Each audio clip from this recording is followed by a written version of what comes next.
Olá, pessoal, boa tarde. Hoje estamos retomando os nossos encontros do Clube do Livro e o primeiro encontro deste ano de 2022 é para falar sobre esta obra aqui, ó, Tudo é Rio, de Carla Madeira. E eu terei o prazer de receber a professora Renata Multedo para falar um pouquinho sobre esta obra que tem densos conflitos familiares e muita coisa para a gente explorar no direito de família a partir da literatura. Eu vou enviar aqui o convite para a professora Renata. Eu já falei com ela já estava esperando. E nós vamos só aguardar ela entrar aqui para a gente dar início à nossa conversa. Pronto, a professora Renata já ingressou na live. Eu vou chamá-la para participar. Cadê? Pronto.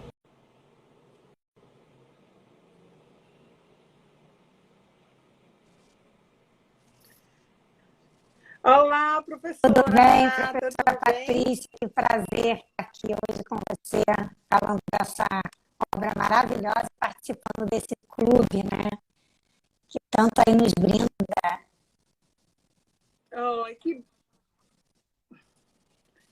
Ô, Vamos, por professora favor. não, Renata, vou chamar de Renata, ter a ousadia de ter essa intimidade. Eu que lhe agradeço, assim, por ter topado, ter tido a disponibilidade e interesse de participar desse projeto, que eu tenho um carinho especial, que é o Clube do Livro, que a gente realiza aqui, pelo menos um encontro por mês no nosso Instagram, para falar sobre obras literárias de diversos gêneros, e a partir dessas obras trazer alguns debates jurídicos, especialmente no âmbito do direito das famílias. E essa obra aqui, Tudo é Rio, eu estava dizendo que é uma obra que traz grandes e complexos dilemas e conflitos familiares. Ela é uma obra muito emocionante, assim, eu gostei muito, eu li por indicação de um perfil literário aqui no Instagram, o do Bookster, e aí depois, eu me apaixonei pelo livro. E aí, curiosamente, algum tempo depois, você acabou postando que também estava lendo esse livro por indicação de uma amiga. E aí eu disse, pronto, então eu já sei quem eu vou convidar para falar sobre Tudo é Rio, de Carla Madeira, aqui no Clube do Livro. Então é um prazer recebê-la aqui para a gente falar um pouquinho dessa obra. Vou franquear a palavra para que você fale um pouquinho, dê as boas-vindas a quem está acompanhando esse nosso encontro, que a live vai ficar salva também, e falar um pouquinho, resumidamente, isso, para quem ainda não leu o livro, do que se trata essa obra Tudo é Rio, da autora mineira Carla Madeira. Obrigada, Patrícia. Dizendo aqui novamente que é um prazer estar aqui. E é uma obra que também foi muito marcante para mim. Acho que foi um dos melhores livros que eu li em 2021. Se não o melhor, ou pelo menos um dos que mais me prendeu e mais me apaixonou, né? Um livro que não é à toa, que se chama Tudo é Rio, né? Porque trata dessa complexidade, horas de forma muito intensa, horas de forma muito branda, mas de forma contínua. E trata da história, né? Os protagonistas do livro é um casal, casou apaixonados e viviam uma relação, né, de muita cumplicidade, muito carinho, muito amor. Ela, Dalva e Venâncio. Dalva, uma moça de uma família humilde, mas porém muito tradicional, muito recatada, um pai muito rígido e uma mãe muito sábia, né? Que conseguia comer e levar tudo pelas beiradas com muito doce e muita firmeza. Então, acho que a presença ali dos pais na educação e no desenrolar de cada um também é muito interessante. Venâncio, um menino já criado só pelo pai, e um pai ranzinza, mas muito pedido, com dificuldade de transmitir afeto, digamos assim. Ele tinha muito mais esse dever de vou criar, cuidar do meu filho, mas não conseguia cuidar dessa forma afetiva. E eles se apaixonam e estão casados, apaixonados, quando acontece uma tragédia que muda o curso da vida deles, e eu não vou contar essa tragédia logo aqui, que é, não vou dar spoiler, talvez no final a gente conte, né, Patrícia? A vida deles é atravessada por uma personagem também, que é uma personagem maravilhosa, a Lucy, que é uma menina que perdeu os pais, é órfã e é criada, então, pelos tios, é filhada pelos tios, a mãe antiga, eram várias irmãs, cada um dos familiares levam, e ela é criada, então, por esse casal de tios, uma menina que tem uma sexualidade muito aflorada, vira uma prostituta, e a prostituta mais requisitada da cidade, e atravessa determinado momento da história, a vida, tanto do Venâncio quanto da Dalva, formando aparentemente, né, quando a gente lê o resumo da obra, as pessoas falam muito de um triângulo amoroso, mas eu posso aqui atestar que não é um triângulo clichê. Se é que nós podemos chamar de triângulo ali o que aconteceu. Mas é muito interessante também porque é uma obra, né, que fala do ciúme, da intensidade do amor, da importância da família, da sexualidade, do sexo com casamento. Acho muito interessante também porque fala também dessa sororidade, né, que hoje a gente vê entre as mulheres, e mulheres diferentes. Então, eu acho que no primeiro momento esse resumo é suficiente para a gente começar aí nossos debates, né, Patrícia?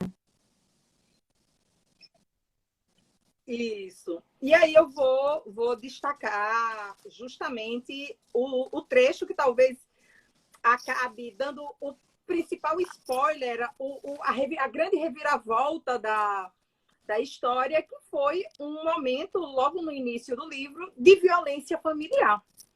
E aí o trecho, a partir desse trecho, a gente pode falar um pouco sobre a questão do ciúme, como muitas vezes ele é visto como uma prova de amor, mas que, na verdade, na grande maioria das situações, na verdade, ele esconde uma forma de relacionamento abusivo e que pode culminar, como aconteceu aqui na tragédia do livro, em um caso de violência familiar. E aí o trecho do livro, logo na página 20 e 21, diz assim: Venâncio, quando viu a barriga de Dalva crescer, foi vendo crescer nele um ciúme doentio.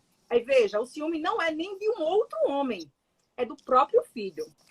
Passou a evitar Venâncio, e aí o autor fala da Dalva, com medo de machucar o bebê.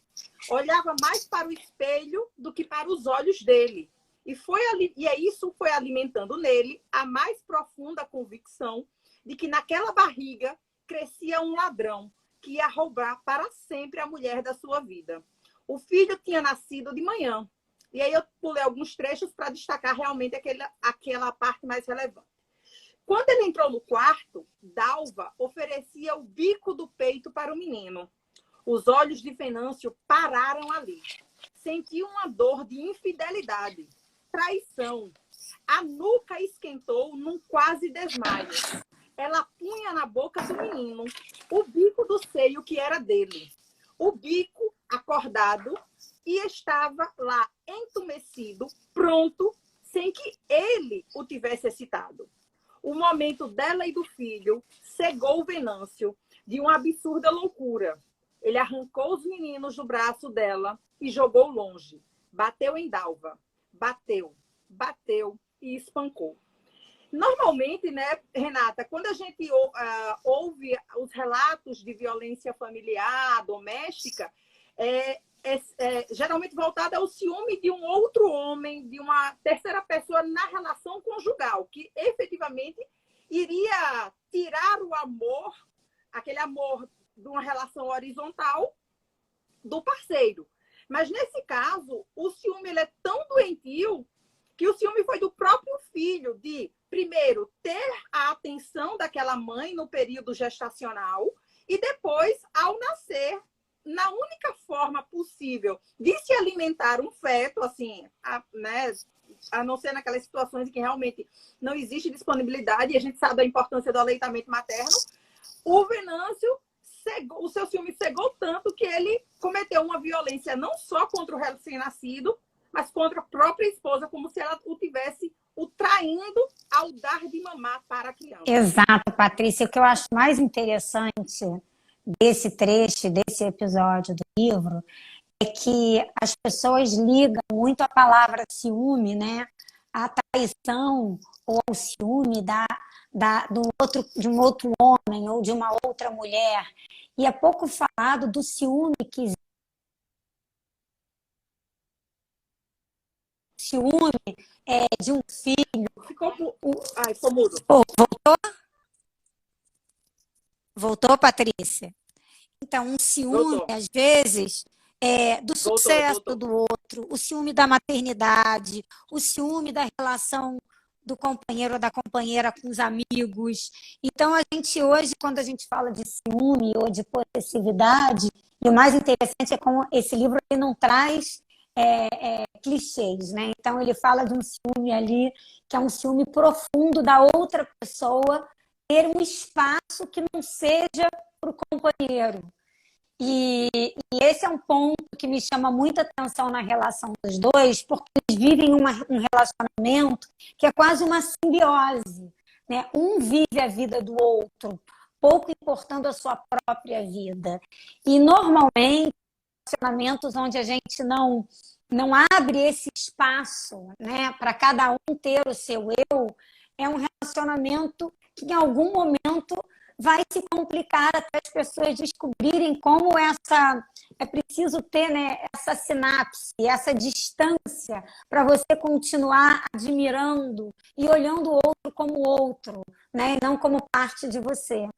E há muitas mulheres, eu acho, que sofrem, né, com esse tipo de ciúme quando vem a maternidade, que é uma coisa que, né, abarrota o corpo da mulher fisicamente, uma amamentação, e muitos homens, acho que cada vez menos, porque esse conceito, né, de participação dos pais na vida dos filhos hoje é muito maior.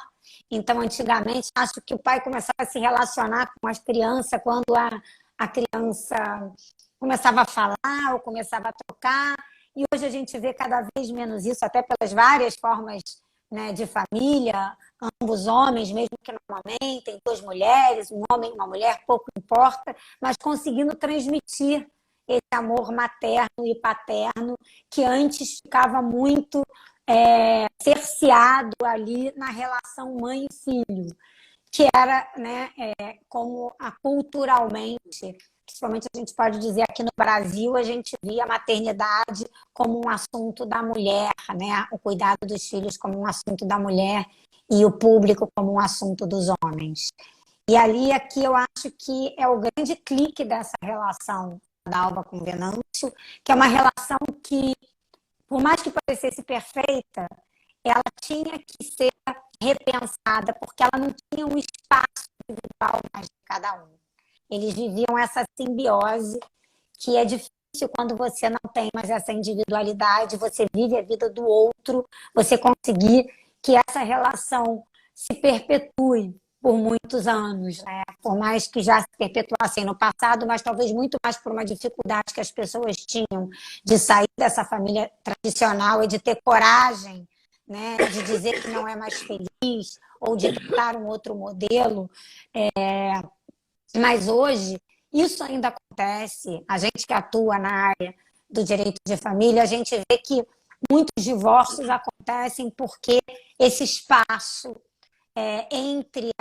de respeito, de individualidade de cada um, ele acaba sendo tomado de uma forma que gera um ciúme da vida profissional, um ciúme do filho, um ciúme dos amigos, ciúmes porque acham que ainda a relação é aquela relação simbiótica que está fadada para dar errado, né? Isso. E aí essa questão existe muito uma romantização ainda. Acho talvez hoje menos, inclusive acho que a própria Lei Maria da Penha tem uma grande parcela de relevância nisso. Mas antes, o que eu percebo é que o ciúme sempre foi muito romantizado, né? Como uma prova de amor. como se fosse, ele, na verdade, ele era entendido como um cuidado com o outro. Então, aí, se você tem medo de perder aquela pessoa, é porque você ama ela. Porque se você não tem medo de perdê-la, se você não sente ciúme, então é porque você não sente amor. E, na verdade, o ciúme nada mais é do que uma insegurança, né? Talvez eu possa dizer que é a falta do amor, mas do amor próprio. E aí, talvez seja, na minha compreensão, e é uma opinião pessoal, seria justamente a falta do amor, mas não o amor para com o outro, mas a falta do amor para consigo mesmo, de entender que a relação é uma via de mão dupla e que não adianta você forçar o outro a querer estar com você. Uma relação, ela só realmente é saudável quando as duas pessoas elas estão juntas no mesmo propósito comum, né? E aí, para reforçar um pouco essa confusão do ciúme com o amor, tem 2 trechos do livro que eu acho que são frases curtas, que eu acho muito importante a gente destacar. Ele diz assim: o ciúme pode destruir qualquer amor. Dá muito trabalho não deixar ele devorar a alegria de ficar junto. Então, o ciúme, ele corrói o sentimento positivo. E aí, em outro trecho, o autor fala: o amor é alegre, Venâncio. Se não é alegre, não é amor. E isso me remete, Patrícia, né, a finalidade hoje do que é a família, né? O que é uma relação? O que é uma relação? Uma relação existe se existe um espaço entre eu e o outro. No momento em que eu sou o outro sou eu, ou quando não há mais esse espaço, a gente não tem mais diálogo, a gente não tem mais relação. Como você disse, esse cuidado passa a virar uma obsessão por viver a vida do outro e não a própria vida. Então, acaba sendo uma falta de amor, sim, como você muito bem pontuou, de si próprio, né? De se saber amar antes de amar o outro. Saber que você é inteira sem o outro. E que para o outro te olhar sempre com esse amor, com essa curiosidade, é preciso esse espaço, esse respeito, essa ausência de julgamento, conseguir olhar o outro como uma pessoa diferente, como uma pessoa que tem relações da qual você não faz parte e que vai poder trazer novidades e te enriquecer com a vida dele. E que tudo bem. E que tudo bem. Exatamente. Você não fazer exatamente. Parte dessas relações. E é o que você também falou no final, né? É para ser feliz, é para ser alegre, né? É para ser leve. Não que não haja conflito, porque obviamente que o conflito aproxima as pessoas. Você enfrentar os desertos de uma relação, né, que eu acho que é muito comum, e ter que se refazer, porque você não é a mesma pessoa, nem a outra pessoa que era, às vezes, há 10 anos atrás. Eu sempre digo que as pessoas precisam saber fazer vários casamentos dentro de um casamento, para que esse casamento continue a dar certo. Estou falando aqui casamento lato sensu, mas qualquer relação, porque a Renata de 20 não é de 30 e não é de 40. Então, é muito interessante como ela pontua esse ciúme destrutivo e fica muito claro a diferença entre possessividade e amor, insegurança e amor, né? Isso.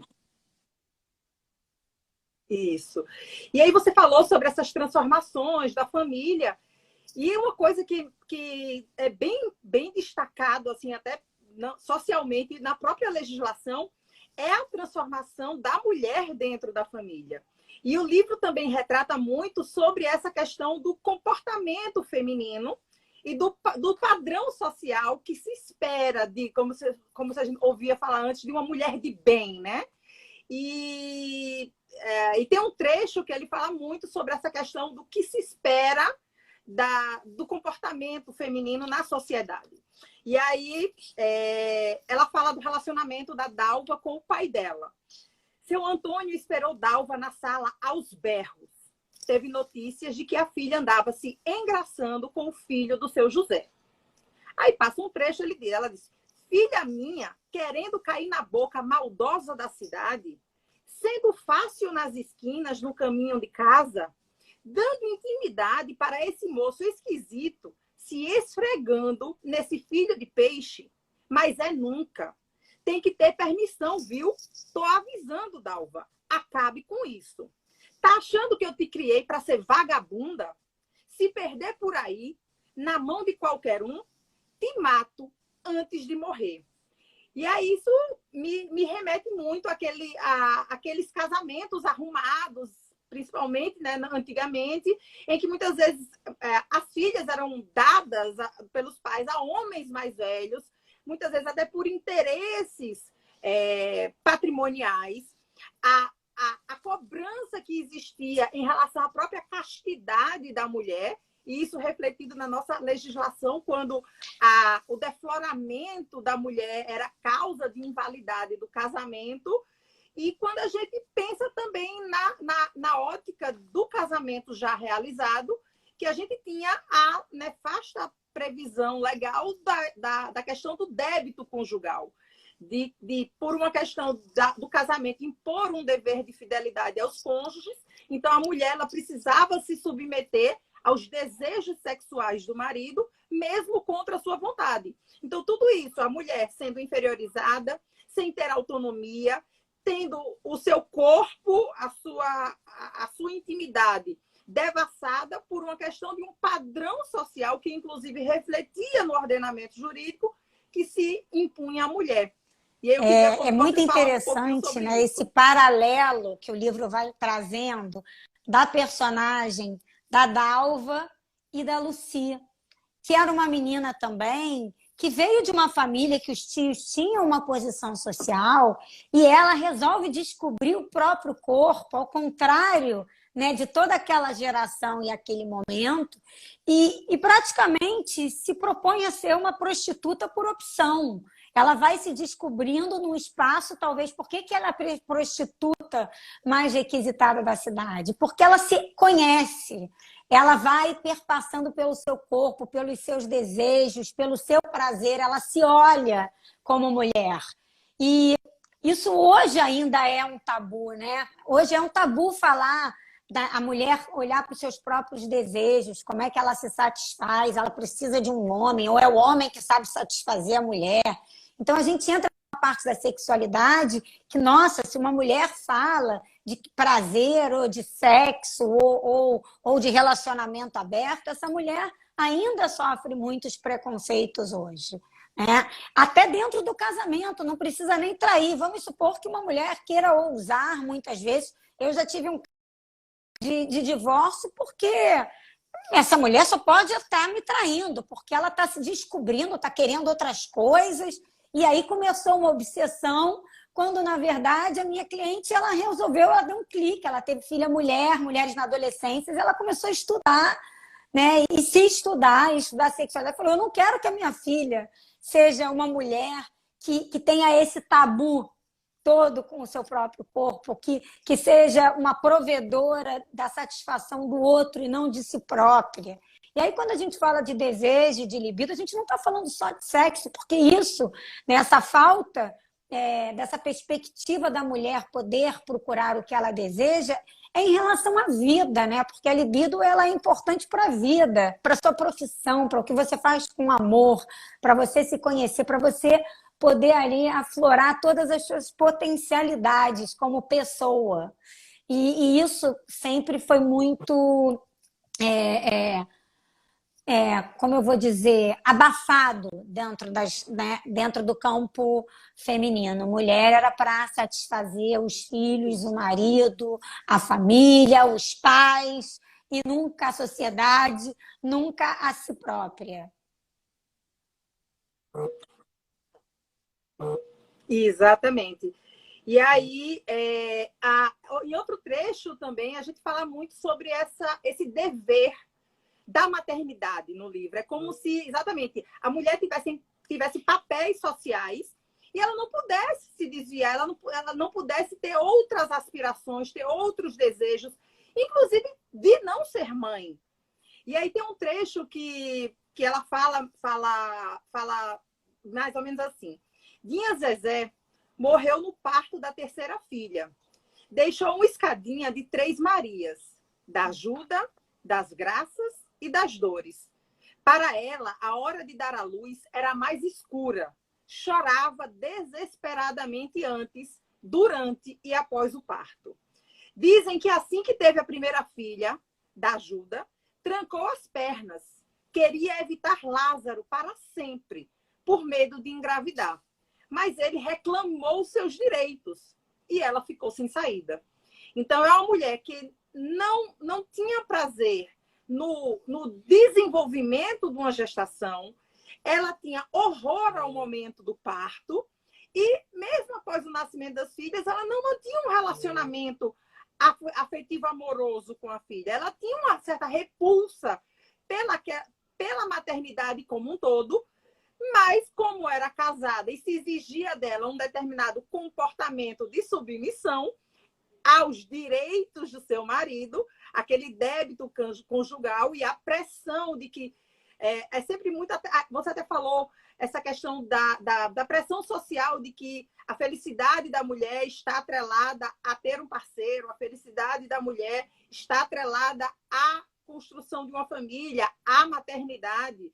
E aí isso me remete muito à ideia até da própria dos casais que se socorrem a uma reprodução humana assistida, passando por um processo extremamente exaustivo e dispendioso, exaustivo fisicamente, no sentido de que a mulher passa por um processo de superestimulação hormonal que mexe com todo o seu corpo, com as frustrações, inclusive, de procedimentos que não têm garantia de dar certo, apenas para ter um filho que reflita uma identidade genética.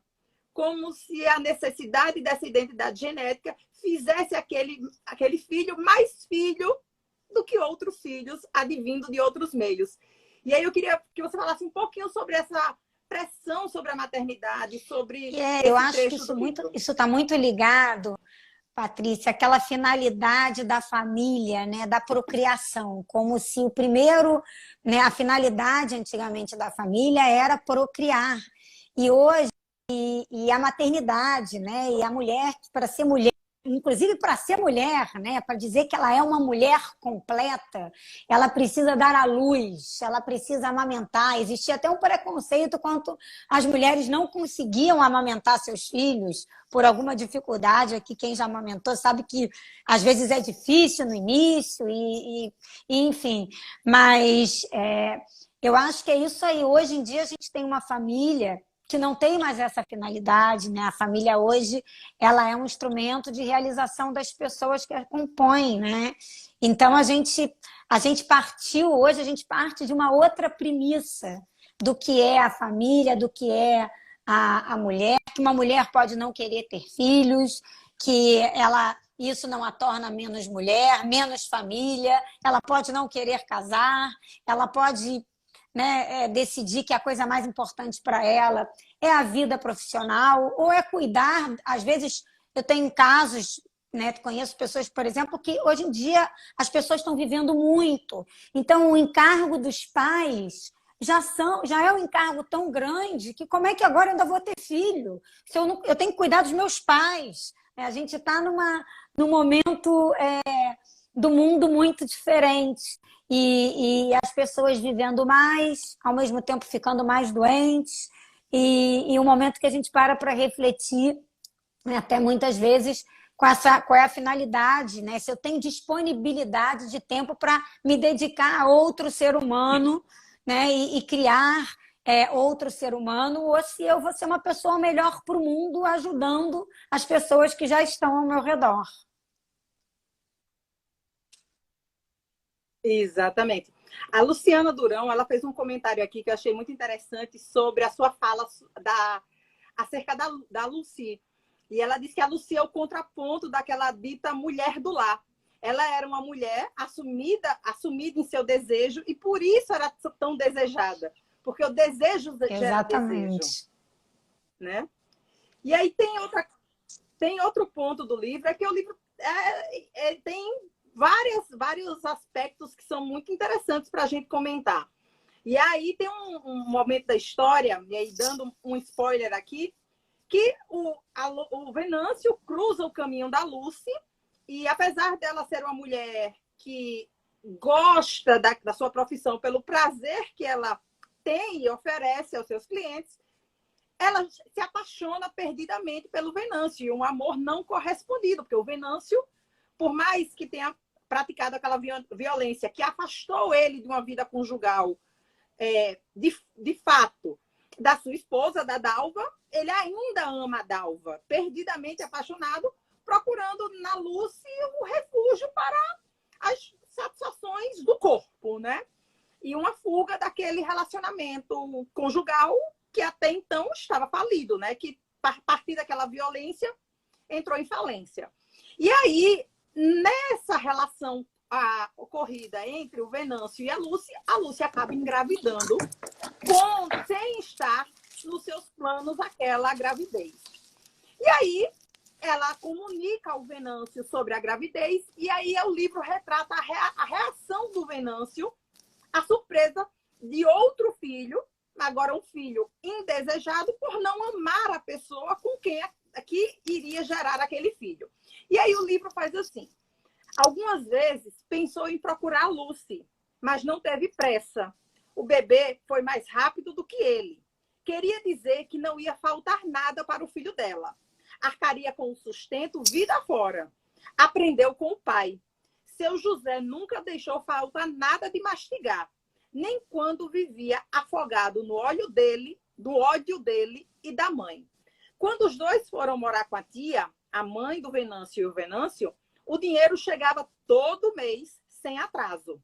Nunca tinha ganhado dele o que mais queria, o que mais precisava. Não ia vender por uns trocados a consciência tranquila que o pai tentava comprar. Não vendia. Mas agora o mundo dá voltas numa espécie de pirraça irônica. Cá estava ele pagando a língua, pensando em dar um dinheiro para a Lucy prover a distância que queria do filho. Ou seja, ele é tão revoltado com a falta, com o abandono afetivo que o pai lhe causou, mas, ao mesmo tempo, queria reproduzir em relação ao filho de Lucy esse mesmo abandono, confundindo o papel do pai, do seu papel de dever de sustento, com o papel de pai. E o papel de pai ele é muito mais amplo. A gente fala hoje num dever de cuidado, né? Que, inclusive, justifica a aplicação das regras de responsabilidade civil nos casos, por exemplo, de abandono afetivo. E aí eu queria que eu ouvisse um pouquinho sobre eu achei esse trecho trecho do muito livro. interessante e ele vem, né, ao encontro muito do que o ECA trouxe, né, na nossa legislação sobre quais são os deveres dos pais em relação aos filhos, né? Que não é só o dever de sustento, mas é o dever moral, o dever da educação, o dever do afeto, o dever do cuidado, que a palavra cuidado engloba isso tudo.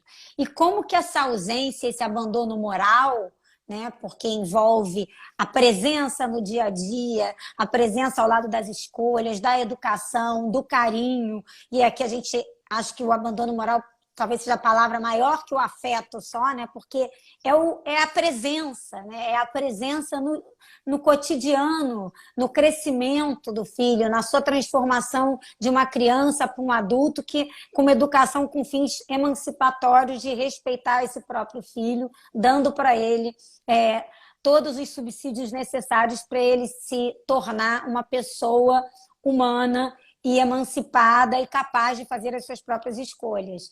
E a gente vê muito, né, no nosso cotidiano, né, no direito de família, como é difícil, como as pessoas repetem, têm a tendência de repetir aquilo que receberam. E isso é uma coisa que vai se perpetuando. Então, a ausência, o que é ser pai? Ser pai é pagar, né? Mas eu pago pensão, como é que ainda estão me cobrando alguma coisa?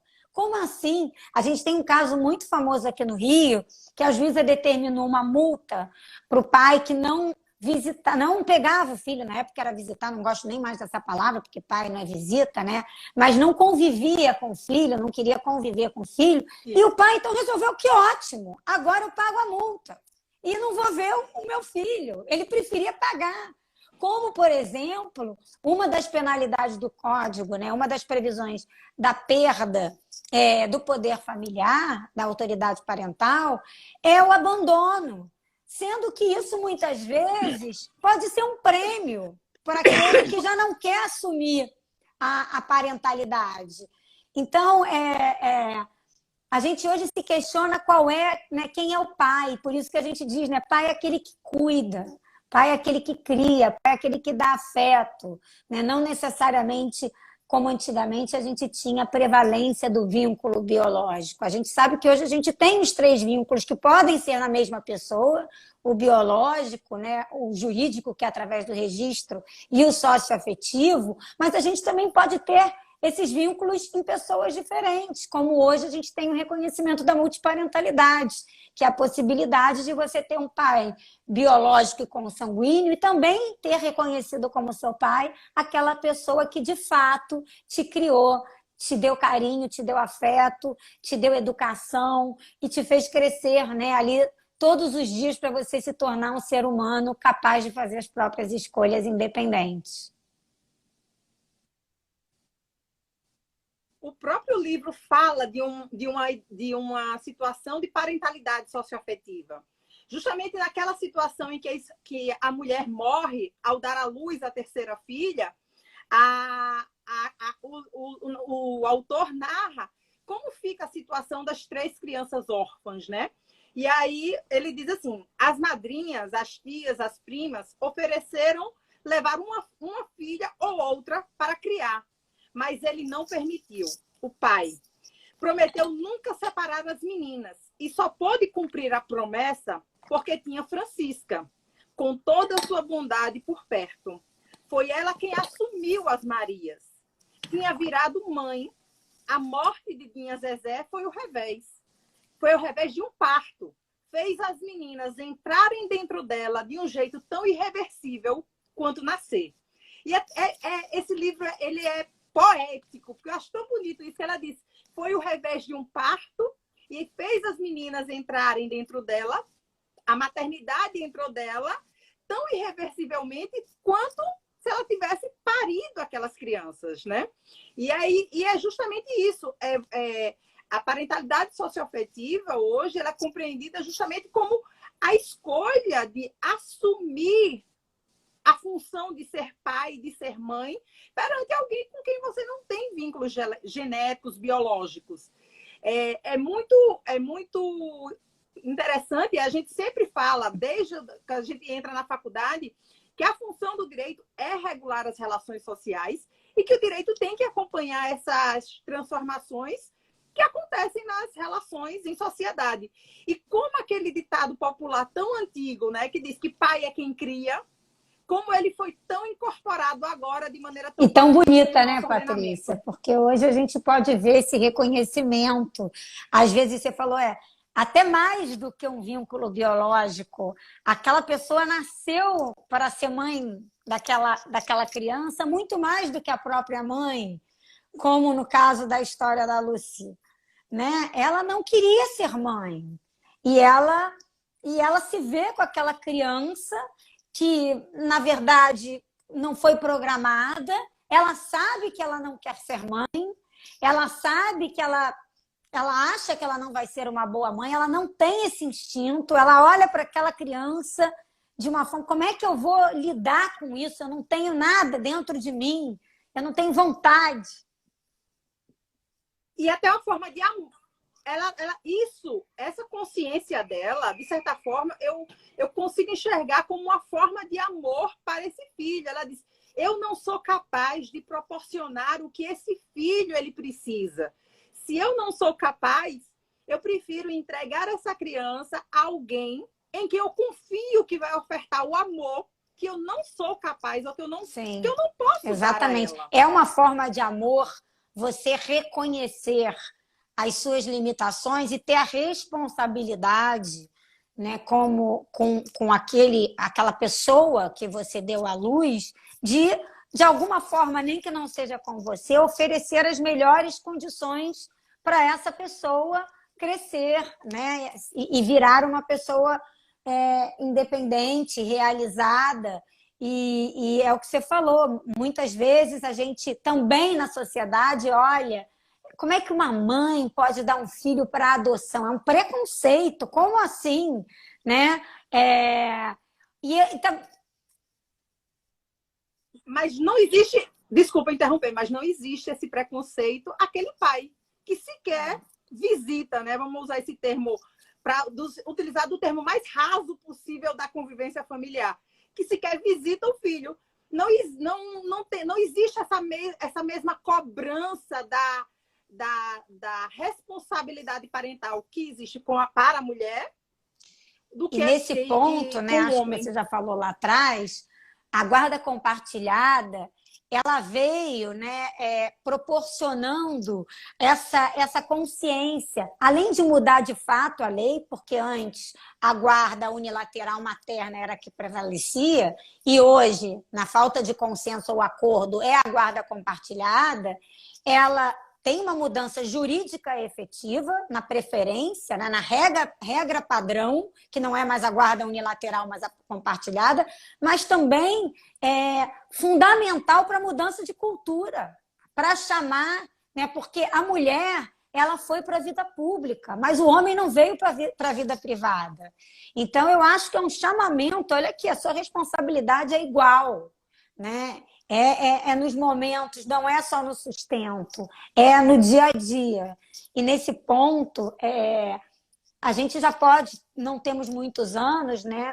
Mas a gente já pode estar colhendo aí o início dos frutos de pais que querem, de fato, participar efetivamente das decisões diárias da vida dos filhos. Mas, como você muito bem ressaltou, o preconceito ainda é enorme, a desigualdade é enorme, esse problema da desigualdade de gênero, as mulheres ainda, né, sofrem muito, né?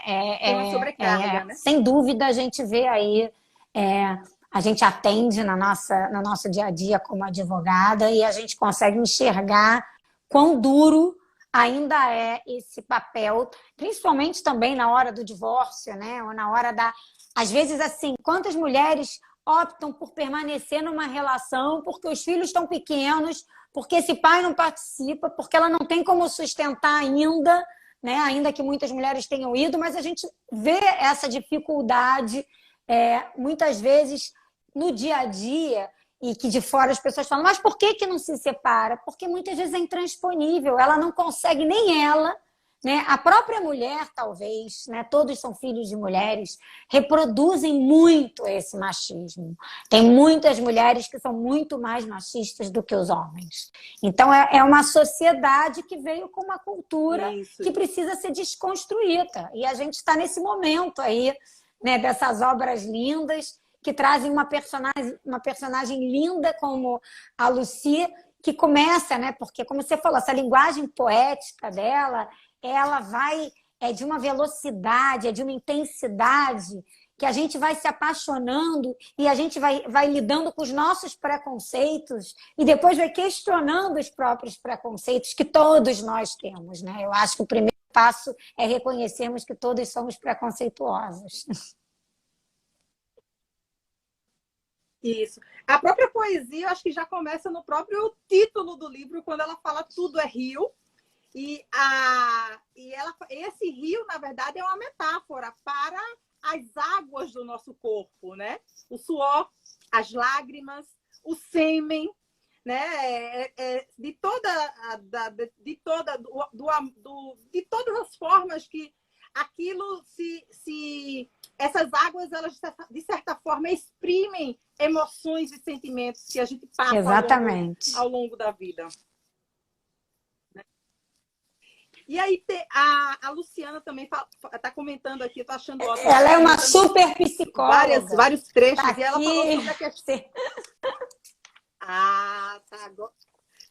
Agora eu entendi. Ela fez um comentário aqui sobre a questão dos danos provocados pela essa falta do afeto, do cuidado, né, do abandono afetivo, dizendo que esses danos são irreversíveis e que por mais que busque-se amenizar, ele acaba sendo sempre uma cicatriz, uma marca psíquica que vai influenciar na vida adulta dessa criança, desse adolescente, que não teve a presença afetiva, moral dos seus pais, de um deles, enfim, na sua criação, no desenvolvimento da sua personalidade. Eu tenho até, Patrícia, desculpa interromper, mas eu lembrei até de uma frase de um outro livro chamado A Sombra do Vento, que é um livro muito interessante, do Carlos Ruiz Zafón, e eu até quando escrevi um artigo sobre a questão da parentalidade, é uma frase que me marcou muito e que tem tudo a ver com esse comentário da Luciana, porque ele diz o seguinte: uma das armadilhas da infância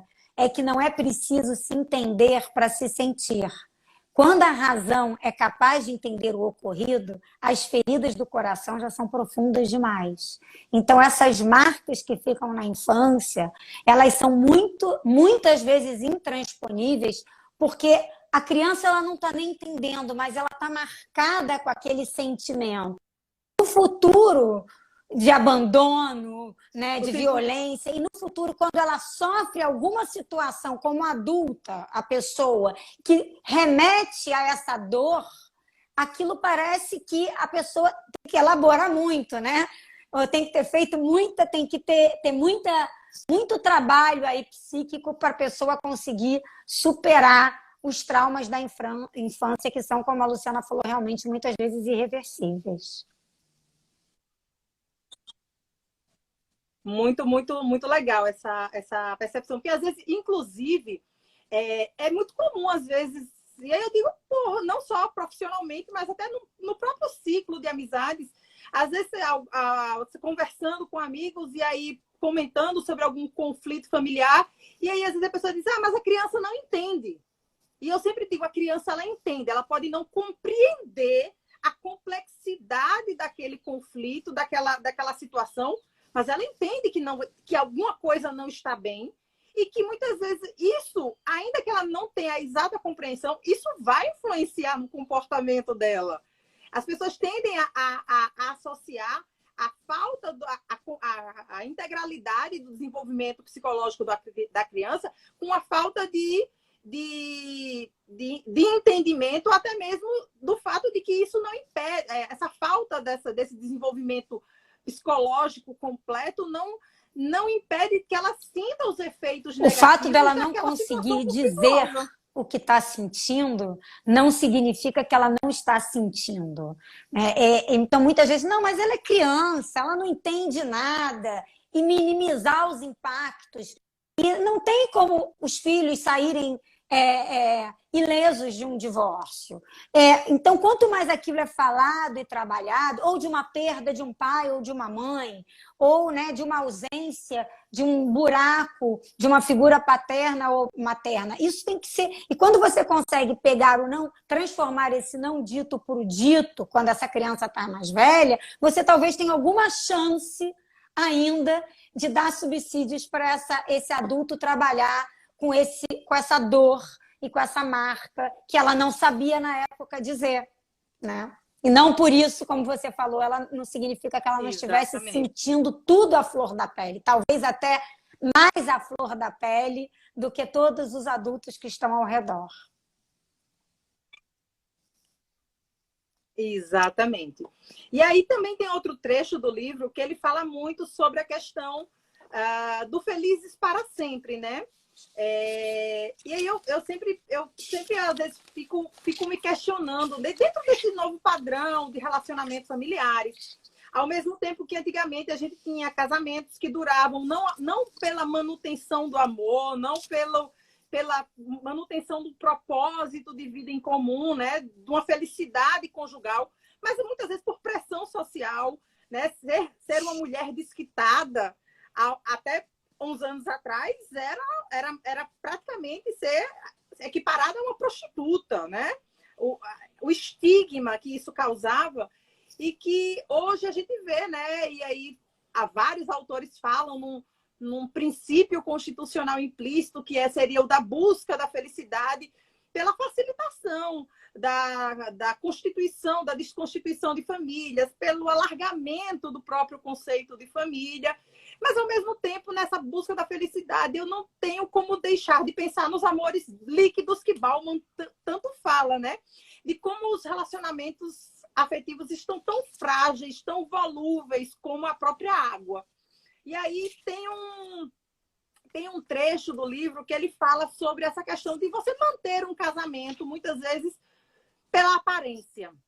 E aí o trecho ele diz o seguinte, ele não fala de Dalva e Venâncio, ele fala de... E o interessante do livro é que ele traz conflitos familiares de personagens paralelos. E aí ele fala aqui sobre Duca. Ela disse, Duca ficou sozinho com Brando. Duca foi a tia da Dalva que criou ela quando ela ficou órfã dos pais. E Brando é o marido de Duca. Duca ficou sozinho com Brando. Um abismo de solidão engoliu os dois na sala. Então disse, com todo o rancor que conseguiu reunir, eu não vou te perdoar nunca. Brando olhou para ela com uma emoção desconhecida, disposto a não se afastar da própria voz. Você não vai me perdoar nunca, mas eu também não vou te perdoar por nunca ter me dado o que ela acabou de me dar. E sabe o que é que vai acontecer? A gente vai continuar vivendo um com o outro, porque é mais fácil não mudar as coisas. Estamos atolados no tédio. Não queremos nada, não fazemos nada, não sentimos nada. Temos um arranjo muito bom, não é, Duca? Bem útil para quem não sonha com coisa nenhuma. Então, encontre o seu chinelo e vá se aprontar. Hoje é dia de festa. Deixe o luto para depois. Temos o resto da vida. E esse diálogo acontece logo depois que a Duca, a tia da Dalva, a tia da Lucy, ela flagra a Lucy mantendo relações com o marido, com o tio, com o Brando. E aí, mesmo diante daquele flagra, daquela infidelidade familiar, a Lúcia é expulsa de casa, mas ela permanece casada com o marido.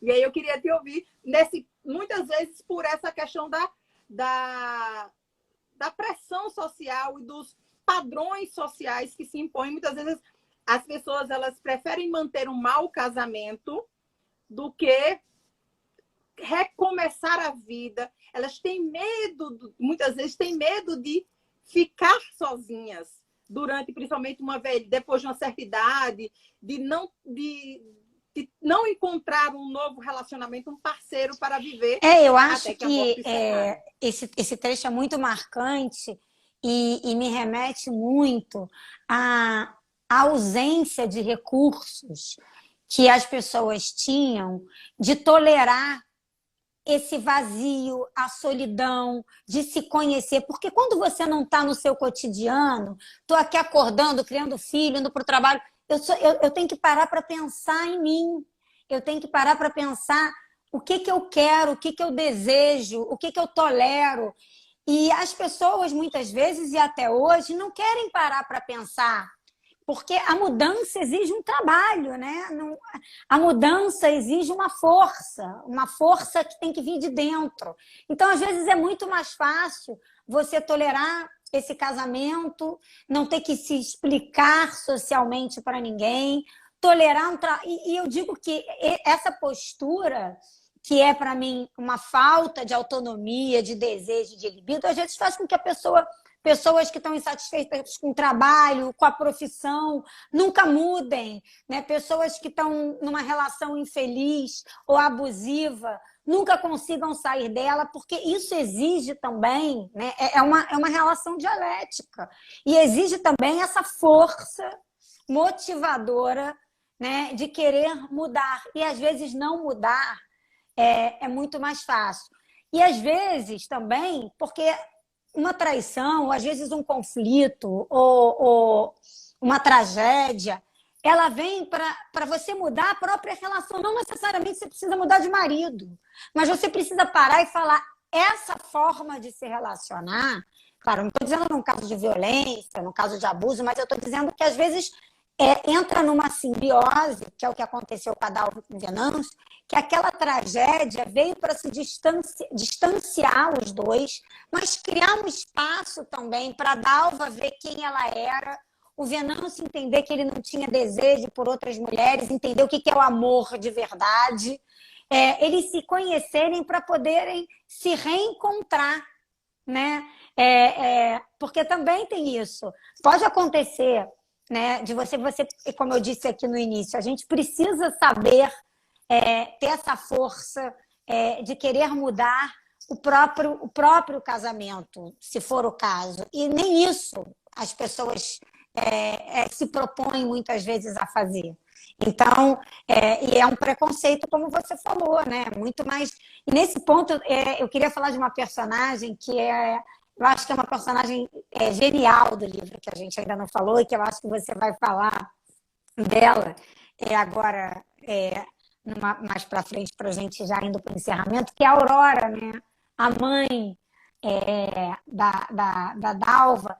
E talvez por que a Dalva, com toda essa violência, com todo esse sofrimento, ela conseguiu sobreviver, se reinventar, talvez. Claro que com aquelas marcas da violência que nunca mais vão embora, mas talvez por ela ter essa mãe que sabia se refazer todos os dias, né? Que sabia ser uma mulher sábia e firme, que sabia levar, como ela fala, uma hora, né? As pessoas, acordou de ovo virado, não tem problema, eu vou dar o espaço suficiente para esse ovo desvirar, para a pessoa entender que o problema não sou eu, o problema é com ela mesma. Às vezes eu sou a mãe ou a mulher e o filho está com problema, eu posso ajudar, mas o problema é do outro. E às vezes você não entender que você precisa dar esse espaço para o outro se encontrar, para o outro entender o problema, bota um fim na relação, porque você acaba querendo resolver o problema do seu filho, resolver o problema do seu marido, ou o marido resolver o problema da mulher, quando não adianta, ninguém vai resolver o problema de ninguém. Então, esse espaço que a Aurora dá, essas frases sábias, ela vai lá dar o apoio, mas ela sabe a hora de tirar o time de campo, tanto com os filhos quanto com o marido, e você vê que ela é uma pessoa feliz num casamento de anos, porque ela é feliz, ela se encontra, ela sabe, né? Parece que ela diz todo dia, olha, ninguém vai estragar o meu dia, eu vou continuar fazendo as minhas coisas feliz, não vai ser a tristeza do outro, o problema do outro, que vai fazer eu perder a minha serenidade. Então, eu acho ela uma personagem maravilhosa e sábia, e quando acontece essa violência, ela vai lá, dá o apoio para a Dalva, mas ela não toma nenhuma decisão pela Dalva. Eu estou aqui, eu sou sua mãe, mas a decisão é sua. Se você vai continuar nessa casa com esse marido, o que você vai fazer da sua vida? Eu estou aqui, se você precisar, eu estou te recebendo, volta para casa, fica aqui, mas essa decisão é quase isso. Eu estou aqui para te de mãos dadas com o que você decidir, mas a decisão é sua. E eu acho, a partir dessa tua fala, eu lembrei de outro livro, que também é um livro lindíssimo. Eu já fiz um clube do livro sobre ele com a professora Catarina Oliveira, lá de Pernambuco, que foi o Arroz de Palma. E esse livro tem uma frase marcante, porque o título do primeiro capítulo é Família é prato difícil de preparar. E aí ele diz que família, aí ao longo do texto, o autor, o Francisco Azevedo, ele diz que família é prato que quando se acaba, nunca mais se repete. Receita de família não se copia, se inventa. E aí eu trouxe esse trecho porque a história da vida conjugal de Dalva e Venâncio é uma história que muitas vezes foge ao padrão do que as pessoas esperam como a reação a uma determinada situação. Então, enquanto a violência sofrida por Dalva e pelo filho afasta a relação afetiva, em um momento da história, a infidelidade do marido é o que volta a aproximar o casal. E aí eu digo, família não tem receita de bolo. Então, o que é infidelidade para uns representa o fim do amor, se a gente pode dizer assim, para Dalva e Venâncio foi a ressignificação, a reconstrução daquele amor que havia sido perdido através do filho. E exatamente, ela poder ter essa oportunidade de perceber de perdoar, e eu acho que o que é muito difícil nas relações humanas é você conseguir olhar o outro sem julgamento, né? A pessoa, ela traz a sua mala, ela traz, né, a sua bagagem, e não é que uma violência não precise ser evitada, penalizada, mas ela precisa ser entendida, né? É a pessoa que pratica uma violência, e a violência começa em casa. Tem um livro do Winnicott que diz tudo começa em casa. Então, a perpetuação da violência, né, ela começa nos pequenos espaços. E ela não é só uma violência física, aquela pessoa pode ter sofrido uma violência, né, psicológica ou uma ausência de afeto. E eu acho que a grande virada do livro, assim, e aí por isso que eu também falei da Aurora, é como é que você consegue ver o outro quando você se distancia, e aí por isso que a gente precisa ver, a relação precisa ter esses momentos de espaço para você poder se distanciar e entender o outro sem julgamentos, e a perdoar ou não perdoar dependendo da sua capacidade também, dos seus recursos internos para perdoar ou não perdoar, ou para reinvestir numa relação, se para você a fidelidade é essencial, ou como você disse, muitas vezes a infidelidade é um tempero. Eu assisti uma live essa semana, no final de semana, da Kika Gama Lobo, que conta de uma mulher que fala que é casada num casamento maravilhoso, com 2 filhos, onde eles permitem ali relações extraconjugais e entendem que isso só floresce o casamento. E aí, na própria live, uma mulher faz um comentário julgando. Como assim você vem aqui dizer e incentivar as pessoas a terem relacionamentos extraconjugais? E, na verdade, ela está falando, não tem receita de bolo, é o que você falou. Cada família vai encontrar a sua receita e vai ter que inovar essa receita também, porque vai ficando sem graça. Então, a gente vai ter que pensar como é que a gente vai refazer, recriar e reinventar essa receita para ela continuar dando certo, se a gente quiser. Bom, vamos fechar. A gente já tem 1 hora de live, eu vou caminhar para a gente. A conversa está tão boa que o tempo vai passando, a gente nem percebe. E o livro abre a possibilidade da gente falar de tantos assuntos importantes e interessantes. E aí, o último ponto que a gente tinha destacado é sobre a questão do fim do amor, né? E aí tem um trecho que o autor fala assim: o amor não é incondicional coisa nenhuma. Tem suas fragilidades de matéria orgânica. Estraga, esgarça, rasga, inflama, acaba. E como acaba? É feito gente. Depende do que vive. E aí, logo em seguida, algumas páginas depois, a Carla Madeira diz: falam tanto sobre a vida de casado, de como ela acaba com o amor, de como se tornam distantes os que vivem ao alcance das mãos. Afirmam que é destino da intimidade abrir passagem para a indelicadeza, que a disponibilidade afasta o desejo e a convivência mina o afeto, como se essas fossem leis imutáveis. São fartos os exemplos dos que vivem juntos apenas se tolerando, dos que se destroem com o empenho com que se beijavam.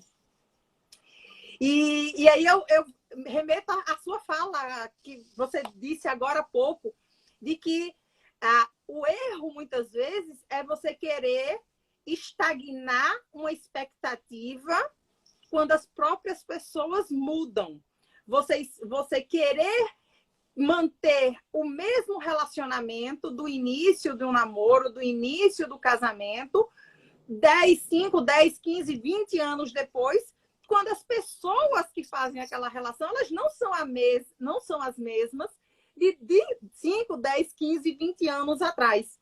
Então, a percepção que eu acho, nesse caso, importante, e para qualquer que seja o relacionamento, pode ser um simples namoro, é que o casal ele possa ter, cada um, o discernimento de entender que mudaram, que cada um mudou, e que, consequentemente, isso muda o relacionamento, mas se perguntar: essas mudanças que ocorreram entre nós e em nós, elas mudaram o nosso intuito em estar juntos? Nós ainda, mesmo com essas mudanças, nós queremos caminhar juntos, nós temos propósitos de vida ainda em comum. E eu acho que essa pergunta não é querer que o amor não mude, porque o amor vai mudar. A questão é como você vai lidar com essa mudança e se essas mudanças irão afastar ou manter ainda próximos esse casal que um dia... Patrícia, então, assim, indo para finalizar, quando eu li essa parte do livro, eu fui reler um livro depois, que eu esqueci agora o nome da autora americana, mas o nome do livro, quer dizer, a tradução é até mal... É uma tradução que não é ao pé da letra, mas se chama Sexo no Cativeiro, que é uma psicoterapeuta americana que conta o sucesso das relações monogâmicas. E aí, o trecho que eu separei, que eu achei muito interessante, é que ela fala, essa psicóloga, minha convicção reforçada por 20 anos de prática, e aqui ela está falando de monogamia, é de que ao criar insegurança, muitos casais confundem amor com absorção, o que é um mau presságio. Para que haja um impulso para o outro, é preciso haver uma sinapse a atravessar. O erotismo exige distância. Em outras palavras, o sexo, o amor brota no espaço que há entre eu e o outro. Para entrar em comunhão com uma pessoa amada, precisamos ser capazes de tolerar vazios e o véu das incertezas. Não tem nada certo, não tem nada resolvido. A gente precisa regar todo dia, a gente precisa cuidar todo dia dessa relação, né? E como você falou, tá atento para as mudanças, porque a gente vai mudando e o outro também. E aí, o que a gente agora... Nosso ponto de conexão podia ser praia. E hoje eu não gosto mais de praia. Eu gosto de museu. E você quer ficar comigo? O que você vai achar dentro desse meu museu para você também curtir? Você ainda tem esse interesse, né? Você, então... eu não sou mais aquela pessoa. Você vai ter que me reconquistar todos os dias ou me conhecer, me reconhecer, na verdade, todos os dias. E eu acho que é isso que faz com que uma relação de duas pessoas possa ser rica dentro da monogamia. Ou possa ser incorporada com relações... Enfim, não tem fórmula, mas eu sei que precisa do espaço da individualidade. Eu acho que isso é o essencial. O respeito, o espaço pela posição, pela opinião, pela mudança que o outro quer fazer na vida dele individualmente também.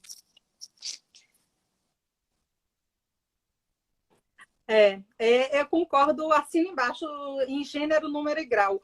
Eu acho que a gente, e nesse momento que se fala tanto em intolerância, em tantos aspectos da nossa vida social, é preciso a gente também olhar com o outro com um olhar mais, como é que eu posso dizer? Um olhar mais ameno, né? Com mais carinho, sem tanto julgamento, e tentando, inclusive, até mesmo a gente perceber como seres individuais que tiveram uma criação diferente, com cultura, muitas vezes exposto a padrões de cultura e comportamentos diferentes, se enxergar essa individualidade no outro sem querer transformá-lo.